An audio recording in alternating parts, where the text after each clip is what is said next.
예수를 믿는 우리는 천국과 영원한 생명인 영생을 보장받는 사람들입니다.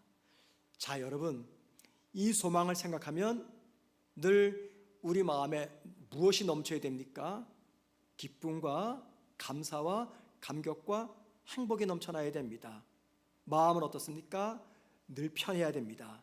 슬픔, 분노, 걱정, 염려 등과 같은 감정적인 아픔이 없어야 됩니다. 그런데 현실은 어떻습니까? 자, 여러분은 매일매일 걱정, 근심, 염려 없이 하루하루 살아가고 계십니까? 천국의 소망이 있습니다. 영생도 믿고 부활도 믿는데 왜 현실에서는 염려, 걱정, 근심 없이 살아가지 못하는 것일까요? 저와 여러분에게 천국을 믿는 믿음, 구원받는 믿음, 영생을 믿는 믿음, 이 믿음이 부족하기 때문입니까? 절대 아니죠. 저와 여러분에게는 어떤 믿음이 있습니까? 세상이 두 쪽 나도 나는 예수 믿기 때문에 천국 갈 확신이 있다, 이 믿음이 있어요. 그런데 그 믿음을 왜 현실에서는 사용하지 못하는 것일까요? 제가 오늘 본문을 묵상하다가 이런 생각이 들었습니다. 예수님께서 죽은 나사로를 살려내셨어요. 이때 나사로는 무덤 안에 들어가 있었습니다. 죽었기 때문에. 이스라엘의 무덤은 우리나라처럼 땅을 파서 매장하는 게 아닙니다. 산, 벽이죠. 동굴을 파가지고 동굴에다가 안치하고 그 동굴 입구를 큰 돌로 막습니다. 이게 이스라엘의 무덤입니다. 자, 그러니까 지금 나사로는 이 동굴 안에 있는 무덤에 안치가 되었어요. 예수님께서 그 나사로를 살려내었어도 그 동굴을 막고 있는 돌이 있는 한 나사로는 살아났지만 동굴 밖으로 나오지 못합니다. 부활했지만 부활의 감격을 누릴 수가 없습니다.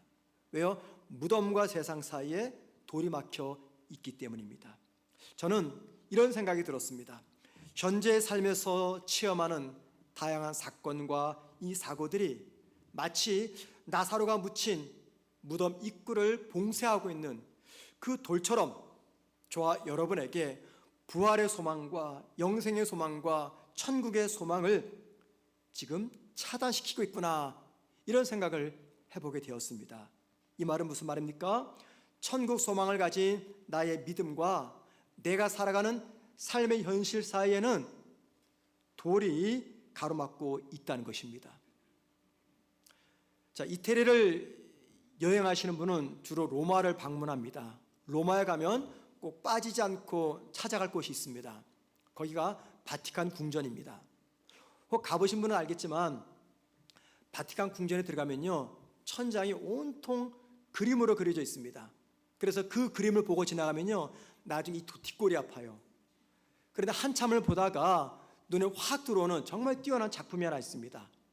미켈란젤로가 그린 천지창조라는 제목의 그림이죠.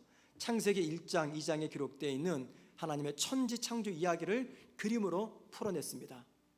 그 그림을요, 한참 쳐다보려면 이렇게 하고 한참을 쳐다봐야 됩니다. 자, 그러니까는 이 미켈란젤로가 4년에 걸쳐가지고 이 그림을 그렸거든요. 1509년부터 1512년 4년에 걸쳐서 그렸는데 이 사람이 얼마나 힘이 들었을까, 그런 생각을 해보게 되었어요. 자, 그 사람이 그림을 그리고 이제 한 500년이 넘는 세월이 지났습니다. 500년이 넘는 긴 세월 동안 그 그림에 뭐가 끼었을까요? 때가 끼었습니다. 그리고 후대 사람들이 자기들 마음대로 덧칠을 칠해 놓았습니다. 그러니까 원래의 원작의 색상과 형태가 조금 변질된 거죠. 그러다가 1991년, 약 9년에 걸친 이 복원 작업을 통해서 그림에 그려져 있는 때 덧칠을 다 제거하고 원작과 비슷한 그림으로 복원시켜 놓았습니다. 여러분, 아무리 뛰어난 대작이라 할지라도요, 시간이 지나면 그 그림에는 때가 묻고 덧칠이 칠해집니다. 그리고 그 때와 덧칠을 제거하지 않으면 원래의 모습은 볼 수가 없어요. 하지만 때와 덧칠을 제거하면 마침내 원작과 유사한 색상과 형태의 그림으로 복원이 됩니다. 천국과 부활을 믿는 성도들이 이 땅에서 그 소망을 살지 못하는 이유가 무엇일까? 그것은요, 우리 삶에 붙은 다양한 삶의 때들 혹은 상처, 아픔, 실패 등과 같은 것들이 칠해지는 이 덫일 때문입니다. 이런 것들 때문에 우리가 믿는 소망대로 이 땅을 살아가지 못하고 있습니다. 여러분, 처음 주님 만날 당시 그때 우리가 어땠습니까? 인격적으로 주님 만났을 때 그때 나에게는요, 미운 사람이 없었습니다. 용서 못할 사람, 이해 못할 사람이 없었어요. 내 마음에 기쁨과 감동과 감사와 감격이 넘쳤습니다. 그래서 주님을 처음 만난 성도를 보게 되면 이런 생각이 들었어요. 야, 저 모습이 내가 천국 가서 회복될 모습이구나, 그런 생각이 들었습니다. 그런데 시간이 흐르면서 다양한 이유 때문에 그 모습이 사라지거나 변질되기를 시작했습니다. 왜 그럴까요? 이유가 있습니다. 천국을 보여주는 내 삶에 다양한 때들과 덫들이 칠해졌기 때문입니다. 천국을 믿는 나의 믿음과 내가 살아가는 삶의 현실 사이를 큰 돌이 막고 있기 때문입니다. 이 말은 내 삶을 덮고 있는 때와 덫과 그리고 돌 때문에 천국을 믿는 나의 믿음이 현실에서는 별 영향을 주지 못한다는 말입니다. 자, 그러면 여러분, 천국과 부활을 믿는 이 믿음을 현재에서 삶에서 살지 못하게 하는 이 모든 것들을 우리가 제거해야 되는데 도대체 이게 뭐냐라는 겁니다. 뭐냐? 천국을 믿는 저와 여러분이 이 땅에서 천국처럼 살아가지 못하도록 내 삶에 끼인 때와 덫과 돌이 과연 무엇인가라는 겁니다. 제가 생각해 보았습니다. 무엇이 우리 인생의 때며 덫이며 돌이 될까? 많은 것들이 있는데 그게 네 가지가 생각이 되더라고요. 아마 이것도 여러분과 함께 공통적인 것이 아니겠는가? 그 첫째가 뭐냐면요, 돈입니다. 돈이에요. 천국과 부활을 믿는 분명한 믿음을 가졌음에도 현실에서 이 소망을 누리게 하지 못하게 하는 것, 이게 돈 문제입니다. 가장 심각한 장애물, 돈입니다. 돈. 두 번째는 뭘까요? 건강의 문제입니다. 건강의 문제는 우리를 근심하게 하고 낙심하게 하는 대표적인 돌입니다. 그게 본인의 건강 문제이든 부모, 형제, 가족의 건강 문제이든 건강 문제는요, 우리를 낙심하게 합니다. 세 번째 뭘까요? 관계의 문제입니다. 인간 관계 문제. 저와 여러분은 이 세상을 살면서 다양한 관계를 맺고 살아갑니다. 먼저는 가족의 관계가 있죠. 또 동료의 관계가 있고요. 친구의 관계, 이웃의 관계, 그리고 성도의 관계가 있습니다. 중요한 관계일수록 그 관계는요, 내 삶에 치명적인 영향을 줍니다. 그래서 관계가 무너지면요, 세상 살아갈 의미를 찾지 못합니다. 관계가 무너지면요, 세상 많은 것들을 가졌지만 인생의 허물을 느낍니다. 이 관계 문제, 이게 저와 여러분 삶에 끼인 때이며 덫이며 돌입니다. 마지막 네 번째 뭘까요? 미래에 관한 문제입니다. 우리 중 미래에 관해서 염려하지 않은 사람이 어디 있겠습니까? 이제 곧 직장에서 은퇴를 하면은 노년을 어떻게 살아야 될까? 시집 장가갈 내 자식들이 과연 잘 살까? 새롭게 직장에 출근했는데 잘 적응할까? 대학 입시를 준비하는데 원하는 대학에 들어갈까? 등등 미래에 대한 염려가 우리에게는 때가 되고 덫이 되고 돌이 됩니다. 그래서 영생과 천국을 믿는 그 믿음을 현실의 삶에서 살아내지 못하게 됩니다. 자, 여러분, 이것 외에도 많은 것들이 있는데 중요한 것은 어떻게 하면 우리 인생에 끼인 이 때와 돌과 덫들을 제거할 수 있을까라는 겁니다. 이것들을 제거해야지 천국을 믿고 영생을 믿는 저와 여러분의 믿음이 현실에서도 살아낼 수가 있는데 어떻게 하면 이런 것들을 제거할 수 있을까?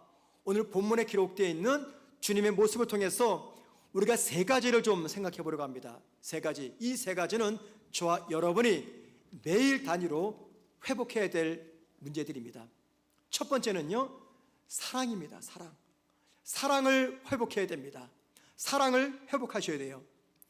예수님은 죽은 지 4일이 지난 이 나사로를 살려내셨어요.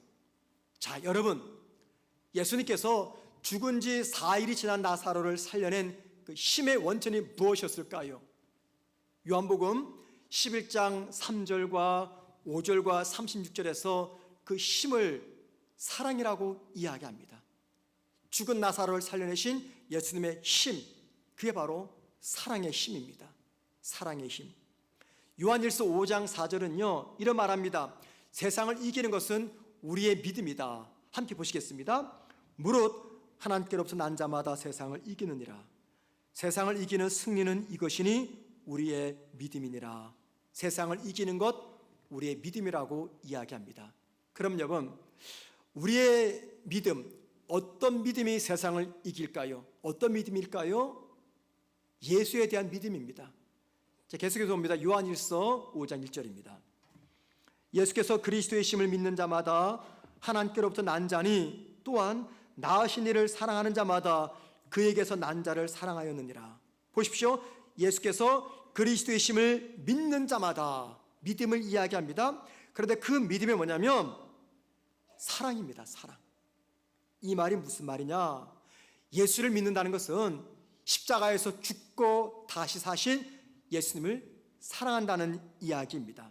그렇기 때문에 믿음의 또 다른 표현을 사랑이라고 말할 수 있습니다. 그러면 세상을 이기는 것이 믿음이라고 말씀드렸는데 바꿔 말하면 세상을 이기는 것은 무엇입니까? 사랑이라는 것입니다. 세상을 이기는 힘, 그건 곧 사랑의 힘입니다. 세상을 이기는 것이 사랑이다라는 말은요, 현실의 삶을 천국처럼 살아내게 하는 것, 이게 곧 사랑의 힘이라는 것입니다. 자, 여러분 생각해 보세요. 왜 사랑이 세상을 이기는 힘이며 왜 사랑이 이 세상을, 저와 여러분을 천국처럼 살게 하는 힘이 될까요? 왜 그렇습니까? 그 이유가 있습니다. 우리가 소망하는 하나님의 나라, 우리가 가고 싶어 꿈꾸는 천국, 거기는 어떤 곳입니까? 사랑의 현장입니다. 사랑의 현장. 그리고 우리가 섬기는 하나님, 그 천국의 주인 하나님은 어떤 분입니까? 하나님의 속성과 하나님의 성품이 무엇입니까? 사랑입니다. 우리가 하나님의 성격, 속성, 성품들을 이야기할 때 오래 참으심, 또 용서하심, 정의, 공의 등등을 이야기합니다. 이 많은 하나님의 속성과 성품들은 다 어디에서부터 시작이 된 거냐면 하나님의 사랑입니다. 사랑. 그러니까는 하나님은 곧 사랑이십니다. 자, 그렇기 때문에 하늘나라가 곧 사랑의 나라고 우리가 믿는 하나님이 곧 사랑이기 때문에 우리가 사랑을 붙잡게 되면 우리의 믿음을 현실 삶에서 살아낼 수가 있다는 겁니다. 그러니까는 세상을 이기는 힘이 곧 사랑이다, 그 말입니다. 마음을 열어주는 101가지 제목의 책이 있습니다. 그 책 3권에 보면요, 이런 내용이 기록되어 있어요. 한 어린 소년이 하나님 만나기를 굉장히 사모했습니다. 그래서 어느 날 하나님을 만나기 위해서 여행을 준비합니다. 이 아이가 생각할 때 하나님을 만나기 위해서는 꽤 먼 곳을 가야 되기 때문에 그래서 이 배낭에다가 음식, 초콜릿, 음료수를 가득히 채웠습니다. 그리고 이제 이 배낭을 짊어지고 집을 떠나서 하나님을 찾아 나섰어요. 한 30분 가다 보니까 한 공원에 벤치에 할머니가 앉아 있는 거예요. 그 할머니가 우두커니 비둘기를 쳐다보고 있었습니다. 그래서 이 소년도 그 할머니 옆에 앉았어요. 앉아서 이제 배낭에서 음료수를 꺼내서 마시려고 하는데 가만히 보니까 할머니가 배가 고픈 것처럼 보였어요. 그래서 가방에서 이 아이가 초콜릿 하나 꺼내가지고 할머니께 건네주었어요. 할머니가 고마운 마음으로 그 초콜릿을 받아들고 환한 미소로써 아이를 쳐다보았습니다. 이 아이는요, 할머니의 그 아름다운 미소를 보고 너무너무 행복한 거예요. 그리고는 그 할머니 미소를 또 한 번 보고 싶어가지고 이번에는 음료수 하나를 건네주었습니다. 그랬더니 할머니가 너무 고마운 마음에 그 음료수를 받아들고 다시 한번 이 소년을 향해서 환하게 미소를 지어 보여주었어요. 소년은 할머니의 미소를 보고 무척 행복했습니다. 날이 어두워졌어요. 소년은 피곤함을 느꼈습니다. 그래서 이제 집에 돌아가려고 벤치에서 일어나서 집으로 길을 떠났습니다. 그런데 앞으로 한 몇 걸음 가다 말다 소년 뒤돌아서서 할머니에게 달려와서 할머니를 꼭 안아주었어요. 할머니는 소년에게 행복한 미소를 지어 보여주었습니다. 그리고 소년은 자기 집으로 돌아왔어요. 집에 돌아온 아들의 표정을 보니까는 너무 행복하게 보이는 거예요. 그래서 엄마가 물었습니다. 얘야, 밖에서 무슨 일 있었니? 얼굴이 굉장히 행복하게 보여. 그랬더니 이 아이가 이렇게 대답합니다. 오늘 하나님과 함께 점심을 먹었어요. 그러면서 이렇게 말합니다. 근데 엄마도 아세요? 하나님은요, 여태껏 본 것 중에서 가장 아름다운 미소를 가지고 계세요. 할머니도 이제 집으로 돌아왔습니다. 할머니 역시 기쁜 표정으로 집으로 돌아왔어요. 집으로 돌아온 어머니를 본 이 할머니의 아들이 어머니의 환한 얼굴 표정을 보고 어머니에게 물었어요. 어머니, 오늘 무슨 일이 있었길래 어머니 얼굴이 이렇게 행복해 보여요? 그랬더니 할머니가 아들에게 이렇게 대답합니다. 난 오늘 공원에서 하나님과 함께 초콜릿을 먹었단다. 그러면서 아들에게 이렇게 말합니다. 너 그거 아니? 그분은 내가 생각했던 것보다 훨씬 젊더구나. 자, 여러분, 이게 무슨 이야기입니까? 어쩌면 이 모습이 저와 여러분이 소망하는 천국의 모습일 겁니다. 사랑의 현장. 천국은요, 사랑 그 자체입니다. 그리고 천국을 믿는 성도가 이 땅을 천국처럼 살아간다는 것은 무슨 말입니까? 사랑으로 살아간다는 것입니다. 왜냐하면 우리가 소망하는 천국이 사랑의 현장이며, 사랑은 우리가 믿는 주님의 속성이며, 사랑은 세상을 이기는 가장 강력한 힘이 되기 때문입니다. 자, 여러분, 어떤 문제들 때문에 우리 삶에 위기가 찾아왔나요? 어떤 문제 때문에 슬퍼하시고 힘들어하시고 잠을 자지 못하십니까? 어떤 문제 때문에 마음에 상처를 입었습니까? 어떤 문제 때문에 걱정과 염려가 두려움이 가득하십니까? 그 문제들을 극복하고 이 땅에서 내가 천국처럼 살게 하는 힘, 그게 바로 사랑입니다. 내 자신을 사랑하셔야 됩니다. 누구보다도 내 자신을 사랑하셔야 돼요. 그리고 가족을 사랑하고 이웃을 사랑하고 세상을 사랑하고 마침내 주님을 사랑하게 되면 내 삶에 돌처럼 찾아왔던 그 고통들은요, 그 문제들은 내 삶에 아무런 문제도 일으키지 못합니다. 사랑을 회복하셔야 돼요. 두 번째는 감사를 회복하셔야 됩니다. 감사. 오늘 보면 41절 말씀 보면 예수님은 죽은 나사로를 살리기 전에 나사로 무덤 앞에서 먼저 하나님 앞에 감사의 기도를 드렸습니다. 한번 보실까요? 예수께서 눈을 들어 우러러 보시고 이르시되 아버지여 내 말을 들으신 것을 감사하나이다. 하나님께 감사 기도하는데 감사 제목이 무엇입니까? 내 말을 들어주신 것. 이게 감사의 조건이에요. 자, 여러분, 하나님이 언제 예수님의 말씀을 들어주셨습니까? 요한복음 11장 1절과 5절 말씀 보면 마르다 마리아 두 자매가 오라비가 병이 들자 사람들을 예수님께 보내서 오빠가 병들었다는 소식을 전해줍니다. 그런데 주님은 그 소식을 들었을 때 이미 사람들이 당신을 찾아오는 과정 속에 나사로가 이미 죽은 것을 알았어요. 주님은 그 즉시 나사로를 살리기 위해서 나사로 시신이 있는 베다니로 가지 않았습니다. 대신에 계신 그 자리에서 나사로가 다시 살아남을 위해서 하나님께 기도했습니다. 자, 그리고 4일이 지난 뒤 주님이 나사로의 무덤이 있는 베다니로 찾아오셨습니다. 그리고 나사로의 무덤 앞에서 뭐라고 기도합니까? 4일 전 나사로를 살려달라고 기도했던 그 기도를 들어주신 것에 감사하는 기도를 드린 것입니다. 자, 여러분, 주님의 이 감사 기도는요, 우리에게 중요한 것을 알려줍니다. 우리가 하나님의 힘과 능력을 활용할 수 있는 다양한 방법들이 있어요. 성도에게 주신 특권 하나가 하나님의 힘과 능력을 사용하는 것입니다. 그 힘과 능력을 활용하는 중요한 다양한 방법이 있는데, 그 다양한 방법 중에서 가장 효과적이고 가장 탁월한 방법, 그게 뭘까요? 진정한 감사입니다.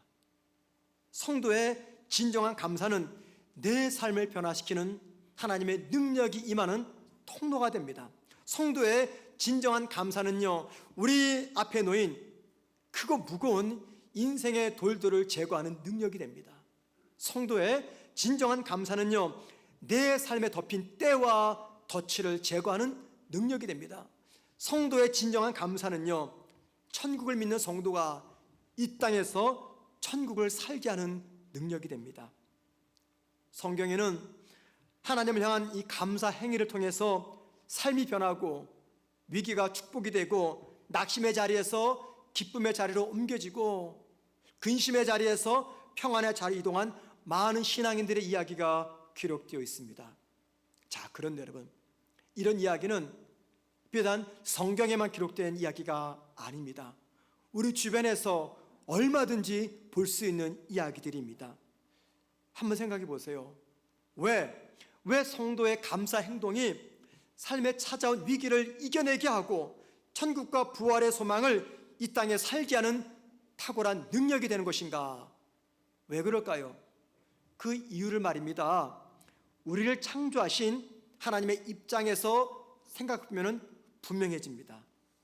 여러분, 하나님이 인간을 창조하신 가장 중요한 목적이 무엇입니까? 하나님이 쓸쓸하고 외로워서 말동무가 필요해서 인간 만드셨습니까? 아니면 하나님 창조한 온 우주 만물을 관리하자니 하나님이 힘이 붙여서 인간을 창조하신 겁니까? 아니면 어떨결에 창조하신 겁니까? 아닙니다. 하나님이 사람을 창조하신 목적은요, 하나입니다.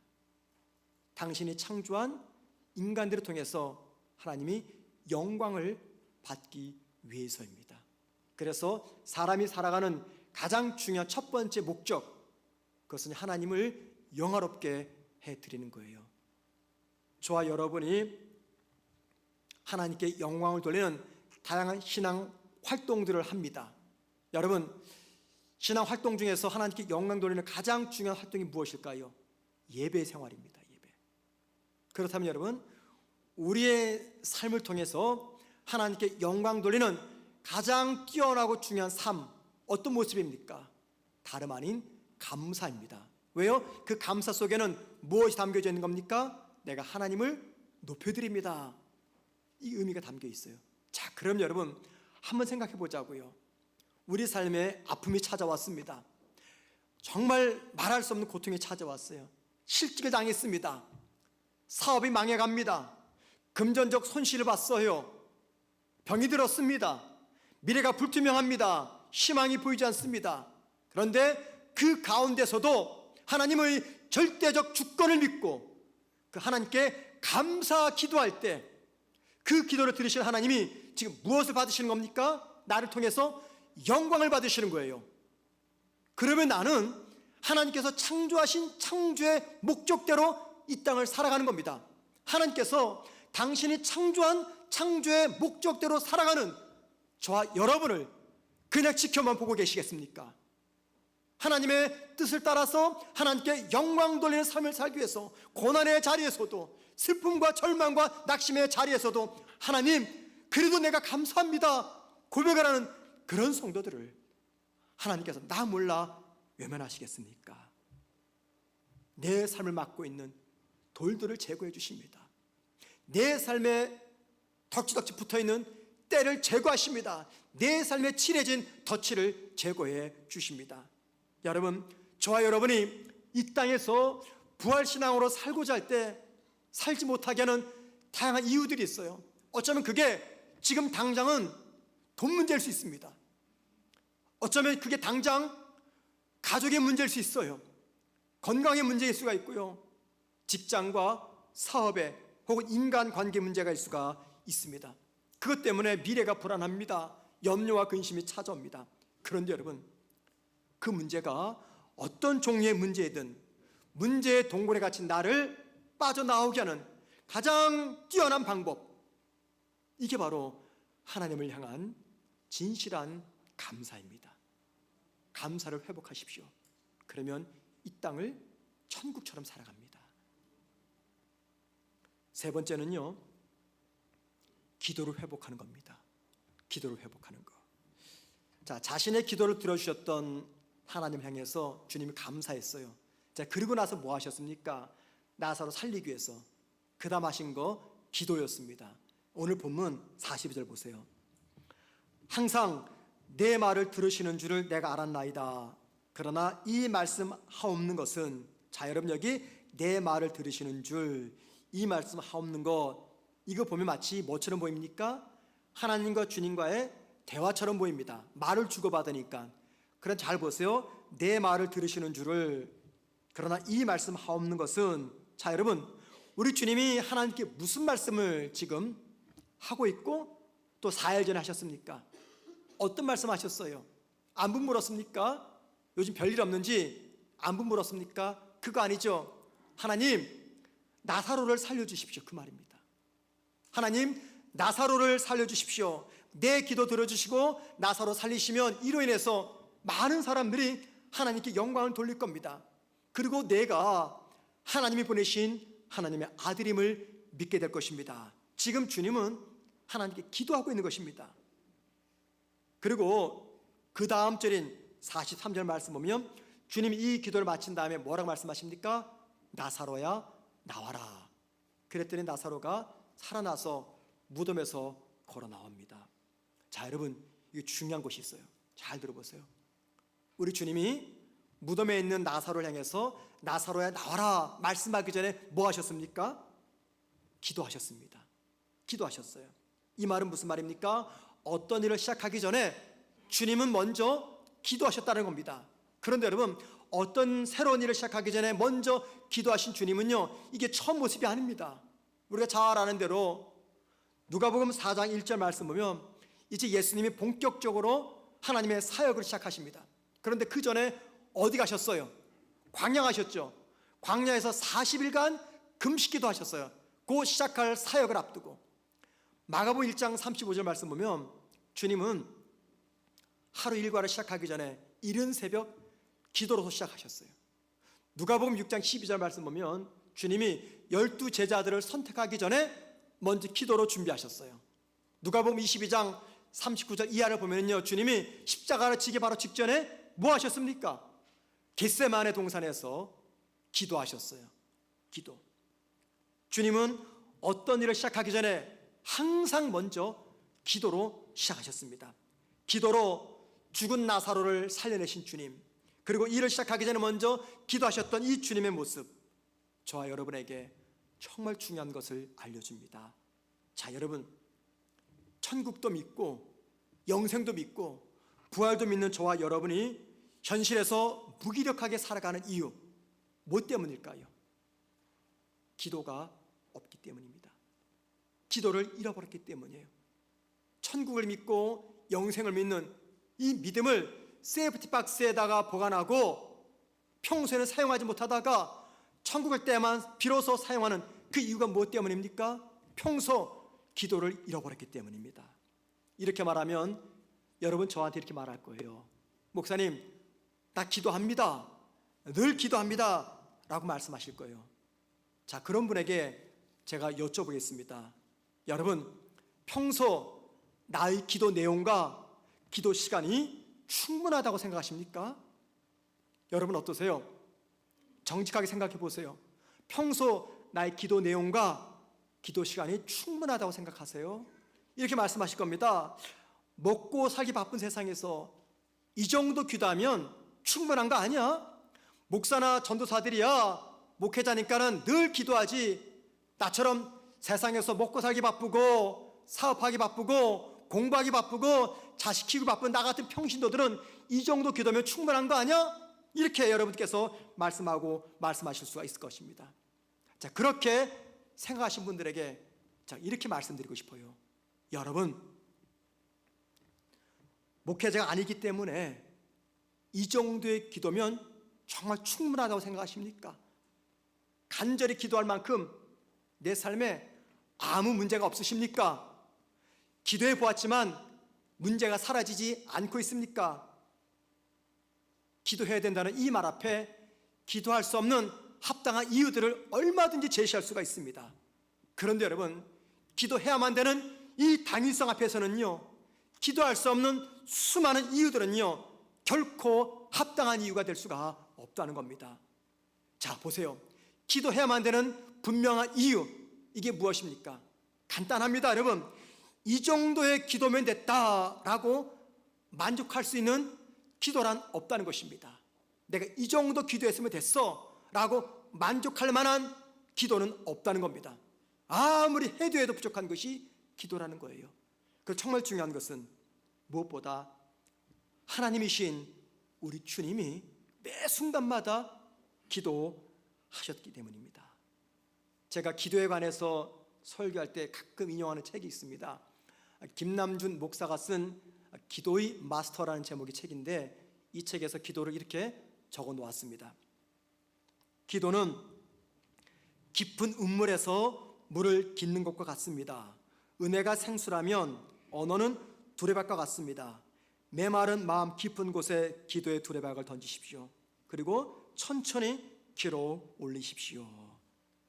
이 책에서 기도를 뭐라고 이야기합니까? 기도란 하나님의 능력과 그 은혜가 담겨있는 그 운물에 있는 은혜와 능력을 퍼올리는 두레박과 같은 것이다 라고 이야기합니다.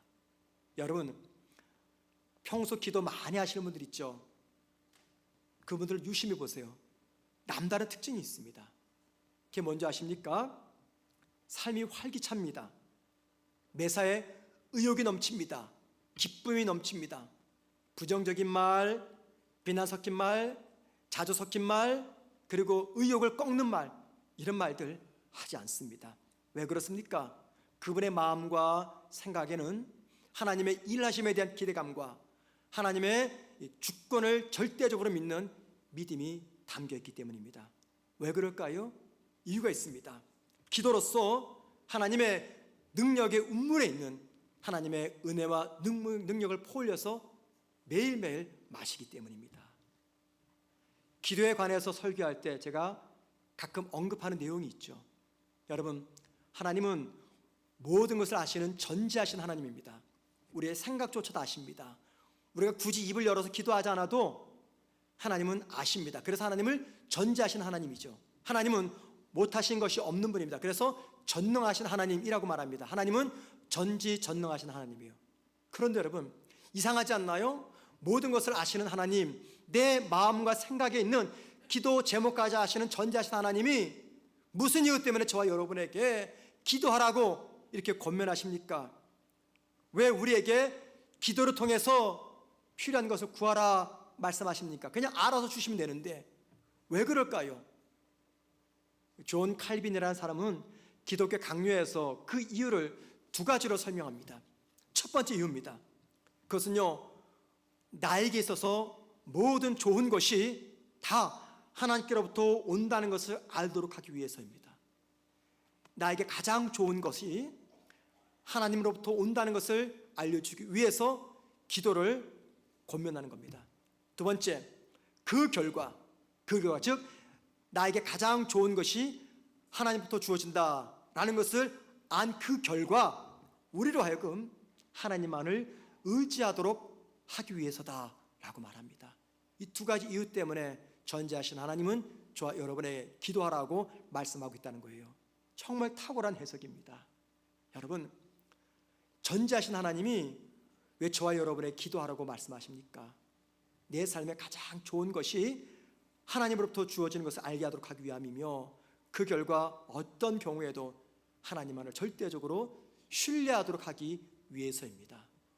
그런데 여러분, 여기까지는 굉장히 은혜로운 말인데 이게 중요한 의미가 담겨져 있습니다. 보세요.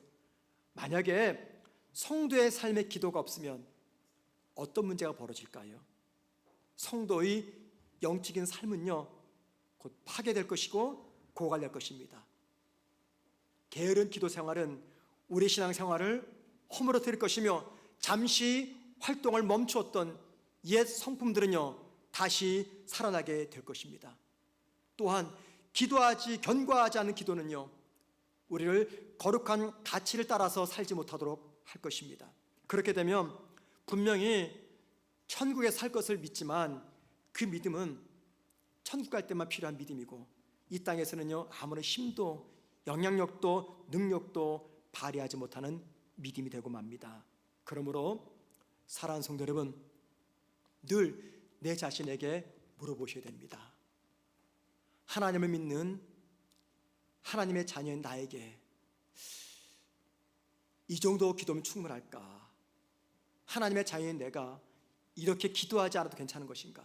천국도 믿고 부활도 믿고 영생을 믿는 내가 이렇게 기도하지 않아도 괜찮은 것인가 물으셔야 됩니다. 성도들 중에는요 기도해야만 되는 당위성을 모르는 분 아무도 없습니다. 다 합니다. 그럼에도 기도하지 못하는 이유 무엇 때문일까요? 기도할 상황이 되지 않기 때문입니다.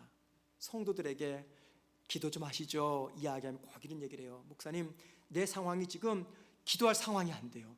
너무 바쁩니다. 내 삶이 너무 힘이 듭니다. 내 삶에 큰 고난이 찾아왔습니다. 삶이 고달픕니다. 그래서 지금은 기도 못하겠습니다. 이렇게 대답을 합니다. 여러분, 언제 기도하시겠습니까? 이거 아셔야 됩니다. 우리의 환경은요 절대 우리의 기도를 돕지 않습니다. 성도들 중에 기도 많이 하는 성도들 계시죠? 그분들이 기도할 수 있는 환경이 되기 때문에 기도한 줄 아십니까? 아니에요. 기도 못하게 하는 그 환경을 깨고 부수고 나왔기 때문에 기도하는 거예요. 그래서 혹 여러분 주위에 많이 기도하는 분이 계시면요 그냥 이렇게 생각하시면 돼요. 저분은 기도할 수 없는 환경과 싸워서 이긴 분이구나 생각하시면 돼요. 여러분, 천국을 믿고 영생을 믿는 저와 여러분 앞에 많은 인생의 문제들이 찾아오죠. 그것을 성경에서는 돌 혹은 제 스스로 볼 때 이것이 때며 덫이라고 말할 수가 있을 것이에요. 그것 때문에 이 땅에서 천국을 믿는 믿음으로 살아가지 못합니다. 자, 여러분, 무엇으로 이것들을 제거합니까? 사랑을 회복하셔야 됩니다. 감사를 회복하셔야 됩니다. 마지막 기도를 회복하셔야 됩니다. 모든 거 다 가져도 그 속에서 사랑을 잃어버리면 거긴 지옥입니다. 모든 것을 다 가졌지만 늘 불평과 원망이 터져나오면 그 사람은 지옥의 삶을 사는 겁니다. 그러지 않으려면 주 앞에 나와서 기도하셔야 됩니다. 기도할 때 하나님의 은혜의 운물에서 그 능력을 퍼올려서 마심으로 말미암아 내 삶에 하나님의 선한 능력이 찾아옵니다. 그 선한 능력으로 이 세상을 마치 천국처럼 살아가는 그런 하나님의 사람이 될 수가 있게 됩니다. 그런 삶을 살아가기를 주의 이름으로 축원을 드립니다.